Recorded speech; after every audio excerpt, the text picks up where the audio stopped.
consumer behavior, and AMP market targeting.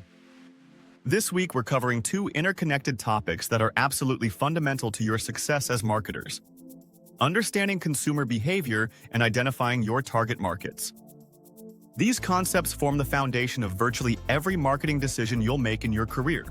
So let's dive into the key ideas that will make you more effective strategists. Let's start with a simple but powerful question.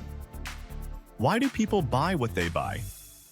Understanding consumer behavior means getting inside the minds of your customers, and there are three major categories of influences we need to consider: cultural factors, social factors, and personal factors. Cultural factors are often invisible but incredibly powerful. Think about how culture shapes our fundamental values and preferences. When we talk about culture in marketing, we're looking at everything from broad national cultures down to subcultures based on nationality, religion, or geographic regions. And we can't forget social class, which influences everything from the brands people prefer to the media they consume. Here's what's important for you as marketers. These cultural factors operate largely below the surface of consciousness. Your customers might not even realize why they prefer certain products, but cultural programming is doing a lot of the work. Social factors add another layer of influence. Reference groups are particularly fascinating because they work in different ways. You have primary groups like family and close friends who have direct, ongoing influence. Then you have aspirational groups, which are people or groups your customers want to be like. Think about luxury brands leveraging celebrity endorsements. That's aspirational reference group influence at work. And don't underestimate dissociative groups either. Sometimes people make purchasing decisions specifically to distance themselves from certain groups or identities. The family, of course, remains one of the most powerful social influences, and it's worth distinguishing between the family of orientation you grew up in and the family of procreation you form as an adult. Both shape purchasing behavior in different ways. Now, here's where it gets really practical. Understanding the psychological processes behind consumer behavior gives you leverage points for your marketing strategy. Let's talk about Maslow's hierarchy of needs, because it's not just theory, it's a strategic tool. At the base, you have physiological and safety needs. Moving up, you have social needs and esteem needs, and at the top, self-actualization. The brilliant insight here is that different products appeal to different levels of this hierarchy, and your marketing message should align with the level you're targeting. A home security system appeals to safety needs. A luxury watch appeals to esteem needs. A challenging online course might appeal to self-actualization. Know where your product fits and speak to that need directly. Perception is another critical psychological process, and here's what you need to know. Consumers are drowning in stimuli. Thousands of marketing messages compete for attention every single day.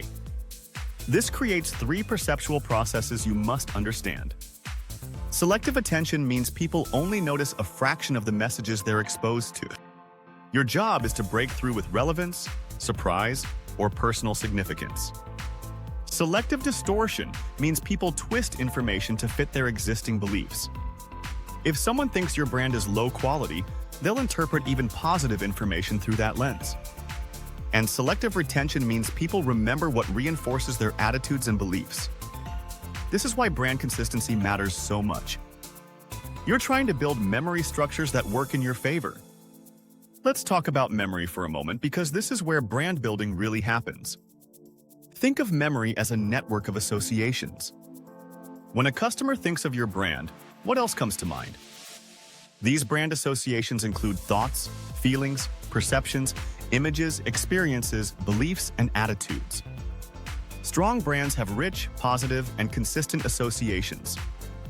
This is why companies invest so heavily in customer experience and brand messaging. Every touchpoint is an opportunity to strengthen the right associations in long-term memory.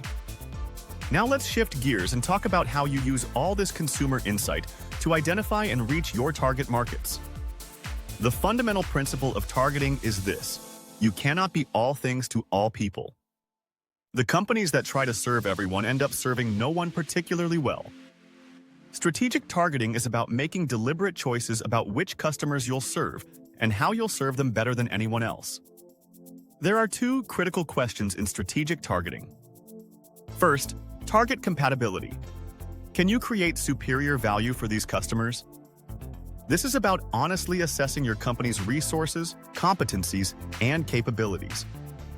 Do you have what it takes to serve this segment better than competitors?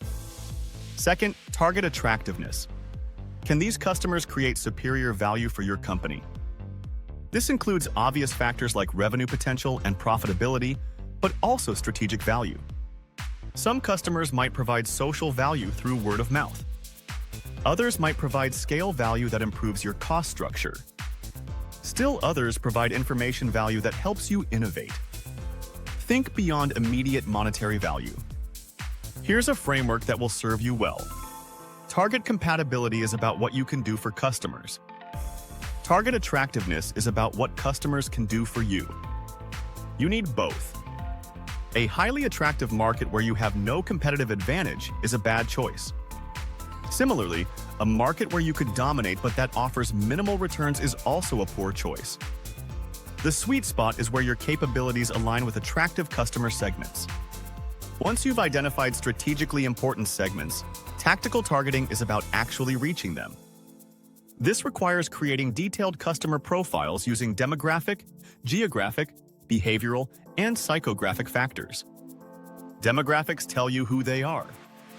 Age, gender, income, education. These are the basics, and they're easily measurable. Geographic factors tell you where they are and can reveal important differences in preferences and needs. Behavioral factors tell you what they do. Usage rates, loyalty status, and occasions for use. And psychographic factors tell you why they buy. Their lifestyle, values, and personality traits. The most sophisticated marketers combine these factors to create rich customer profiles. Nielsen's PRISM system is a great example, combining education, affluence, family life cycle, urbanization, race, ethnicity, and mobility patterns to create highly specific segments.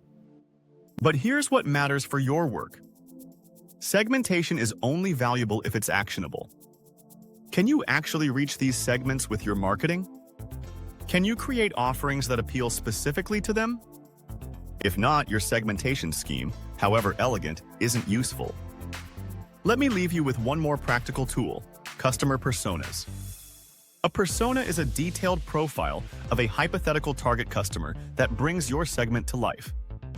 Instead of saying, women aged 25 to 34 with household income over $75,000, you create Sarah, a 29-year-old marketing manager who values work-life balance, shops online for convenience, and makes purchasing decisions based on recommendations from trusted friends.